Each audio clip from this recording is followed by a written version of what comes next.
Welcome back to my channel. This is part 3 of the restoration video. Part 2 I'd mentioned about placing an Xpulse suspension on an Impulse. Part 3 will be concluding what my find is regarding the Xpulse suspension. This will be exclusively with reference to the suspension itself. Let's have a brief peek in part 2 of me installing the Xpulse suspension on my Impulse.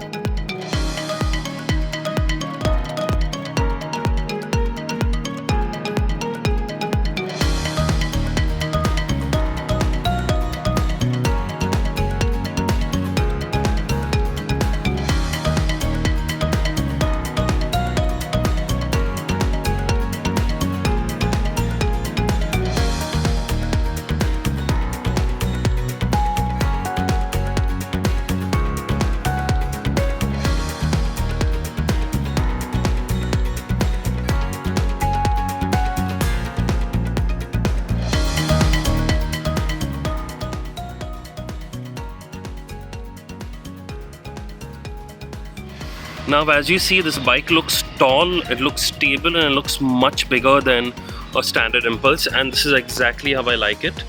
Now, what I've done is, apart from having the Xpulse suspension, which I've placed over here, as you can see, which is much thicker and beefier, I have placed an Xpulse 18-inch rim in the rear.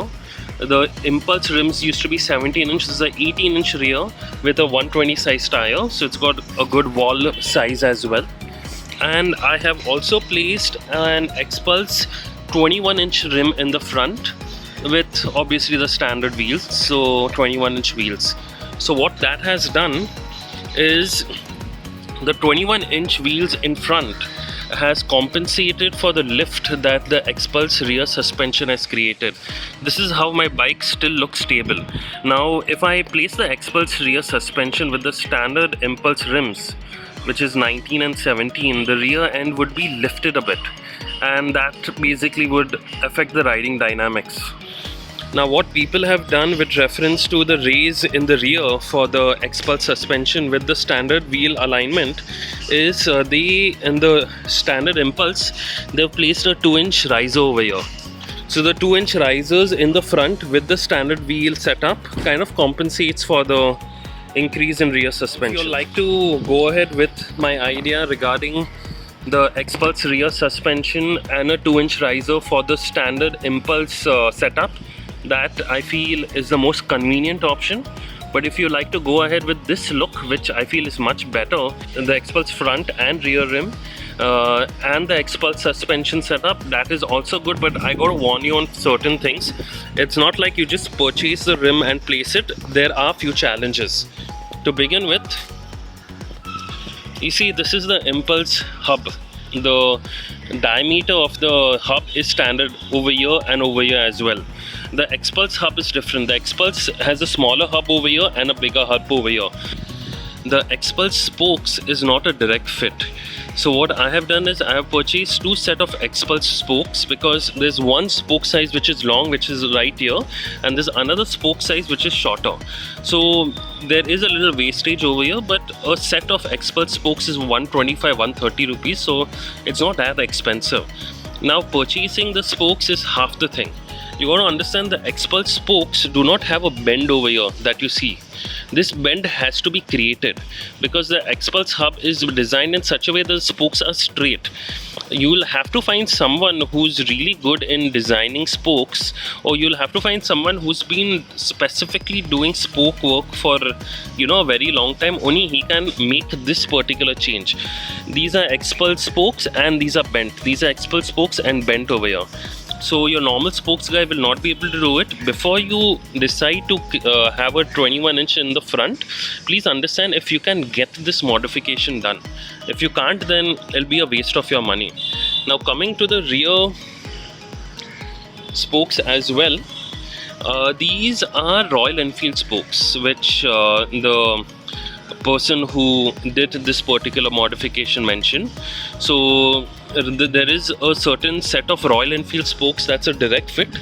I do not have an idea which ones, but these should not be much of a problem. And as you can see, because it is Royal Enfield, it has already started rusting. You will not see any rust on the Xpulse setup, but you'll start seeing rust over here. But again, this is Royal Enfield quality on my Impulse. I can't really help it. So this is my conclusion with reference to the setup. I'll give you one more advantage what this setup has helped me with, and that is ground clearance. You see this massive ground clearance over here? This is not the standard Impulse ground clearance. And you see this side stand over here? This belongs to the Rally Kit. Now the side stand for the Rally Kit was designed specifically because the ground clearance of the Xpulse was increased from 220 to 270 mm. I'm assuming this is at least 270 mm. So what you have right now with you is an Impulse with a 270 mm ground clearance. And I'll tell you why it is not a far-fetched number. The standard Impulse ground clearance is 235 mm.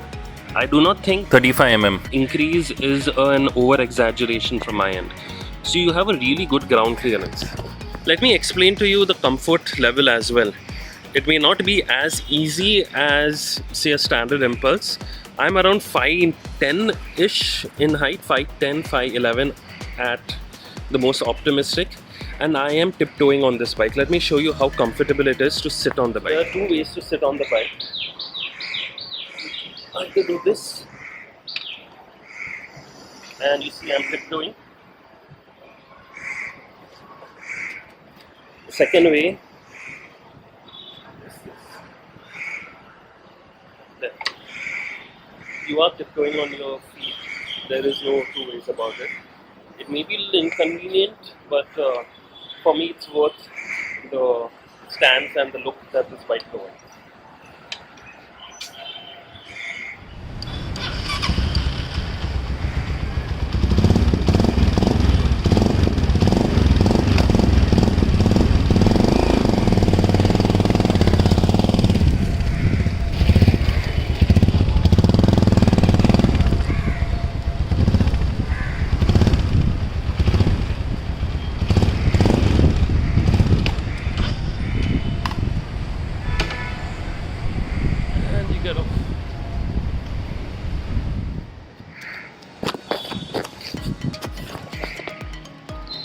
This is what it is. This is part 3 of my review. Part 4 will come out soon where I shall be explaining all the modifications I've done, all the paint jobs that I've done. This is not stock. This is obviously not stock. This is obviously not stock. This is obviously not stock. I've got a 250cc cylinder over here.